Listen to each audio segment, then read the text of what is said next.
That's right. Whitelist stuff starting now. Yay! I've got the ever running thing, save logo thing. Oh, the spinning the save logo? Yeah, yeah. No, I can't remember. It's already on? It is on my screen. I can't remember which one of the many things that I've marked was actually our asteroid. Or our location. Could you send me a GPS of where I am? Yeah, please. Did I make one for this location? I probably... Oh, Sal and Anubis. There's one I called Sal. I'll copy that one. That sounds good. And... there, maybe? Marvellous. I think it's somewhere where I have marked, but...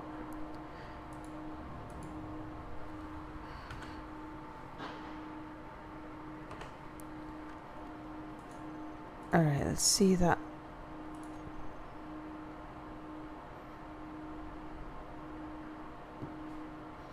And just while I'm here, because I'm right next to an asteroid, I'll just do a quick scope of this lump of rock to see what's on it before I head back.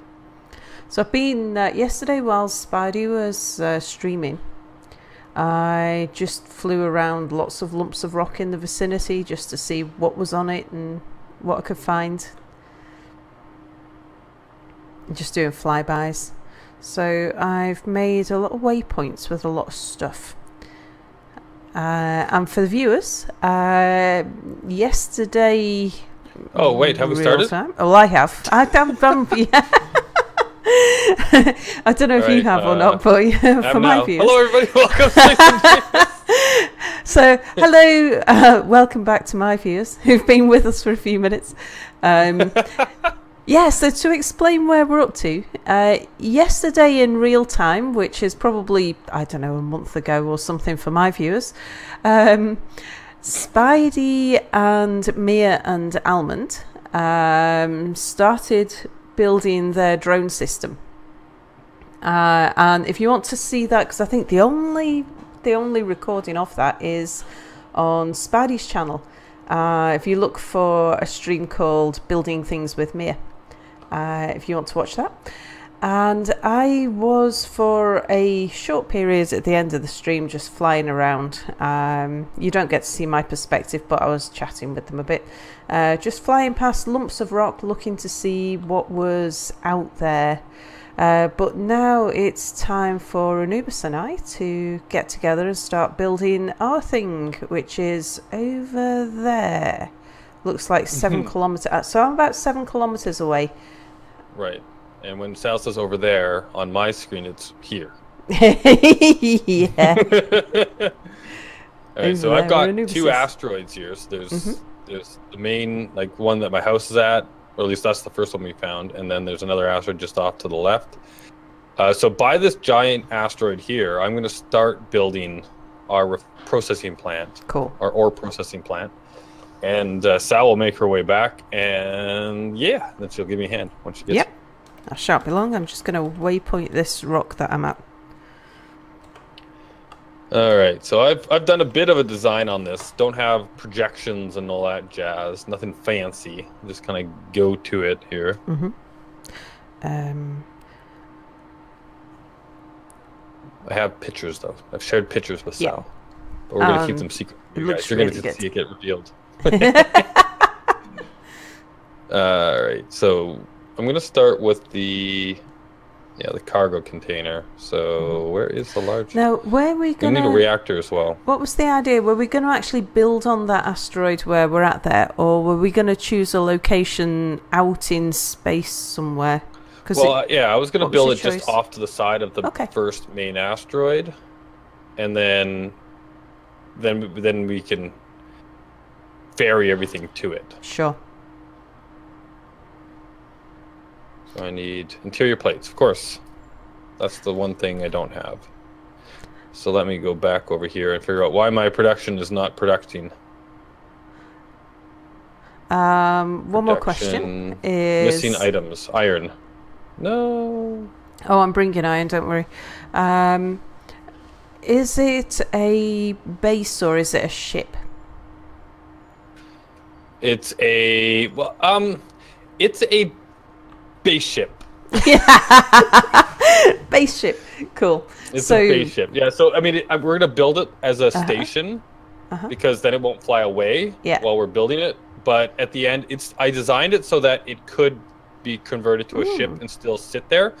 And in the end, this won't make sense yet, but in the end, it might make sense to you. I kind of wanted to turn it into a ship so that we could actually have it kind of like rotating on its axis, if you know what I mean. Ah, right. I was actually thinking a little more practical than that. I mean, that's I like that anyway. I think it would look cool. It'll look cool. That's all I but I was thinking that eventually we're going to mine out this area. We're probably it would be useful if it is something that we can turn into a ship and take elsewhere. I agree, and it is. It's something that can fly. It might move slowly, but it will be able to fly. All right. 59. Okay, so I've got refinery. Let's move this into here. I do have some. I'm not like, why isn't it taking? All right, so if I go assembler, it has iron? Oh, everything. Oh, all my iron is in there. Let's move all of the iron in. Oh, it's in the co-op too. Okay. Oh, because I have a whole bunch of these. I've lost all the signals off my screen. Where did we go? Why can't it make any? Okay, it says, is it not on? Assembly, off, on. Is it not?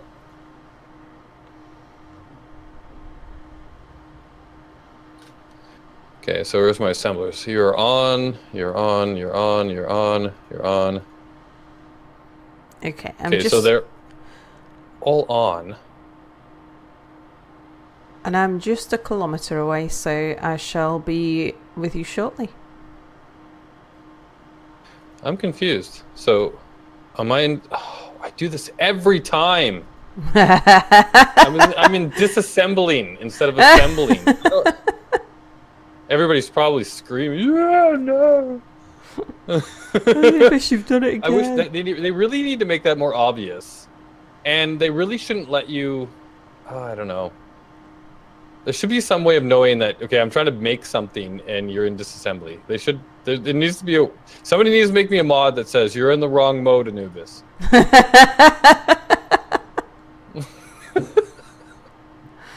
That's a challenge to all of the viewers. If you can make me a mod that yells at me and says, stop trying to disassemble what you're trying to build, I would love you.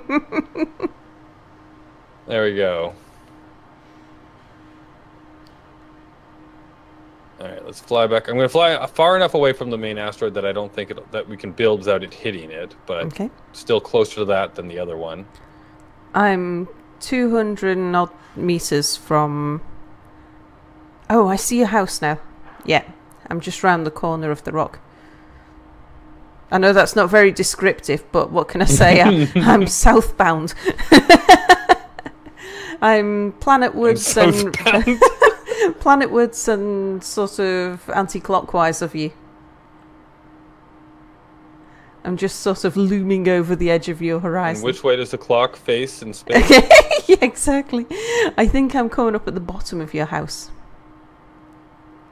I can see a red glow. I can see your house's windows, and I can see thrusters, which I think are underneath your house. So I think I'm coming from underneath you. Oh, I can also see in space some glittery lights which look man-made. Glittery lights? I haven't done lights yet, but I do have a large cargo container sitting down. Might be that. Oh, I don't have the elite grinder on me. I did that on purpose because I didn't want to accidentally grind the world down too fast. Okay, I'm actually just going to put down frames of stuff first. So if I put I think it this might down be as the starting frame that I saw. Do you want me to bring my ship up next to where you are there? Yeah, I guess if it's got more stuff in it than Yeah. mine, then that makes a lot of sense. I'm gonna need conveyors. I'll just come and park alongside, and then if my ship gets in the way, we can easily move it. Okay. Alright, so we'll start with this. And then off the top, I'm going to decide this is the top. This is where we can connect your ship. And if I can see exactly how I did this, I'm pretty sure. This is one of those things where I'm working off of a picture that I made. So yeah. There might be some, oh, wait a minute, that doesn't quite work right. Let me redo that going on. That's okay, because I'm used to working with the pictures in my head. So yeah, this is far better planned than I normally go for. Yeah, well, see, one of the reasons that I like to design some things ahead of time is because when I'm just, I have a picture in my head, and then you start building something, and then you go, huh, that didn't work. And then you have to tear it all apart and rebuild it. And when you're in creative, that's a lot easier to do than when you're not. All right, so I want a junction. I think right here. So I should be close enough there for easy access, and far enough away to be mostly out of the way. I might just, because every so now and then the ship gives a bit of a kick as we get desync, so I might just move a little further away. All right, okay. and I'm going to use sorters for this, and I'll decide later on if that was a good idea or a bad idea based on my frustration level. I like sorters. It's just it gets really complicated if you want to be able to have things move in two directions. Yeah.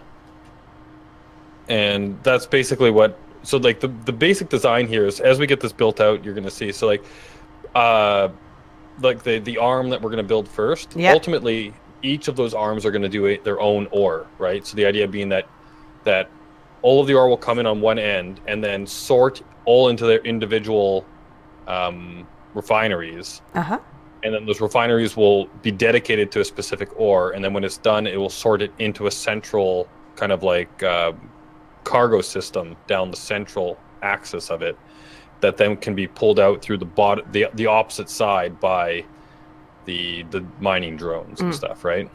Does that make sense? Yep.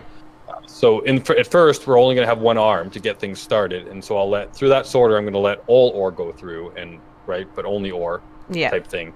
But and then we'll kind of reduce what each arm does as we build more, so that we can have because the idea being is that if we have a lot of ore coming to this thing, I want to be able to very, very quickly process it all, so that when the bees come back, they've got lots of ore to bring, right? Yeah. So that we're always keeping ahead of them.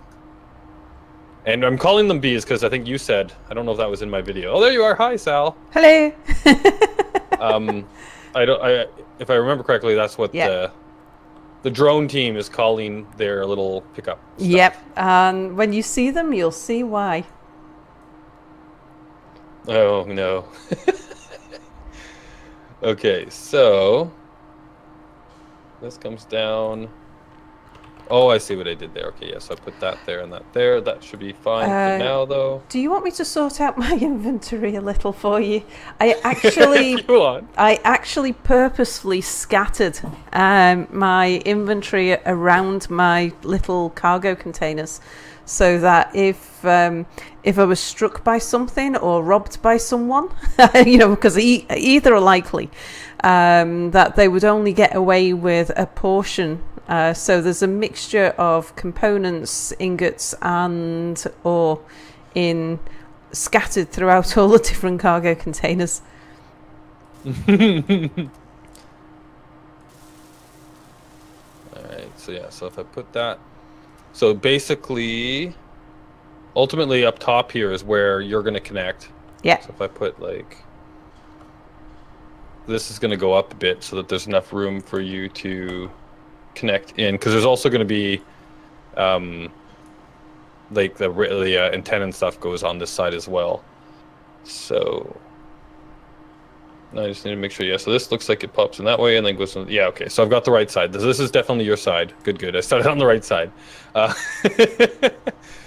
So then it'll come in through here, down through this through this system, and then over. Okay, so I've got that on there. I want to build this. Goes up. And this is going to look really odd while I just build it the frame, but hopefully it'll make sense to everybody as I build it, including Sal, I guess. Well, I've seen the final picture, so this sort of makes sense to me. I've got a feel for what it might, how it might work. What it's hopefully going to be in the long run. Yeah. So what I'll do is I'll just come around and start welding things. Just be careful if you need to change things up, that you don't end up overfilling your inventory with, because you think it's just one bit of thing and it's not. It's a half welded thing. Did that even make sense? I think maybe. Yeah. We'll go with yes, and then if later on I decide, if I ask you a question later on where you think I should know the answer because you told me just now, then obviously the answer is no. Right, I'm comfortable with that. You're comfortable with that? Good. Oh yeah, good. I'm comfortable with that too. Hopefully, now the thing is that I'm always worried that I get the connections wrong. Okay, while I'm doing the frames, so that looks like it should go straight past through there and up top. Yep. Okay. Good. And then, so one thing I am using on here is you're going to notice there's some assemblers on here as well. Now we don't need assemblers per se, right? Yeah. But I put in the assemblers on here that will feed guns. So their only purpose is going to be to make bullets so that they can stop asteroids. That makes sense.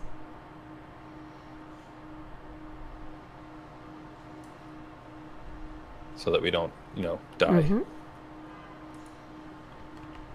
All right, now this is going to be the trickiest part, is figuring out how this goes on properly.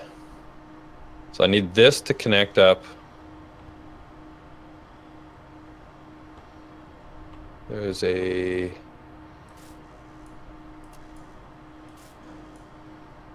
think like that. If I pull this away, can I see? Nope. So that can't go like that. It must be the other way around. Yeah. Okay, so if I put this on here, and then I want to flip it and turn it. Okay, so we got one that's on the top there, one that's on the side there. That should hook up nicely just like that. There we go.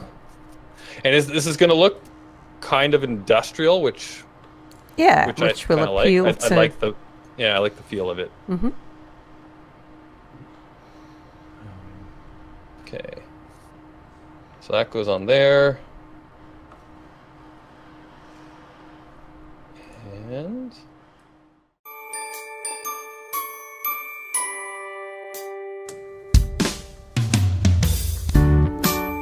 there were 4 of them, all houses, together in Nidd Lane. Together lived Boris and Anubiz. Anubiz was always sorry about something. Next door came Minty and Nordic, and Minty really annoyed Nordic by calling him a beast all the time. And the next house was noisy, 'cause Apple and Melon always had domestics. But it was the 4th house that the police were interested in, because Power Suit Sal kept Mir in the closet. They all lived together in Nidd Lane, a colourful place to be. They all lived together in Nidd Lane, although together is a little bit subjective. At Boris's and Anubis's, there was a man who could be sometimes mistaken for a hobo smelling of alcohol trying to climb the walls. But it's okay, 'cause it was Anubis's Canadian cousin, drunk Spider-Man. and a little Santa's helper could be seen going house to house. It appeared when someone got tired of almond, they'd just hand them on to the next surrogate parents. They all lived together in Nidd Lane, a colourful place to be. They all lived together in Nidd Lane, although together is a little bit subjective. It seems they pissed off the neighbours, something to do with the Peel P50 dragon children, but that's just Boris. No one questions him, 'cause that's what happens in Nidd Lane.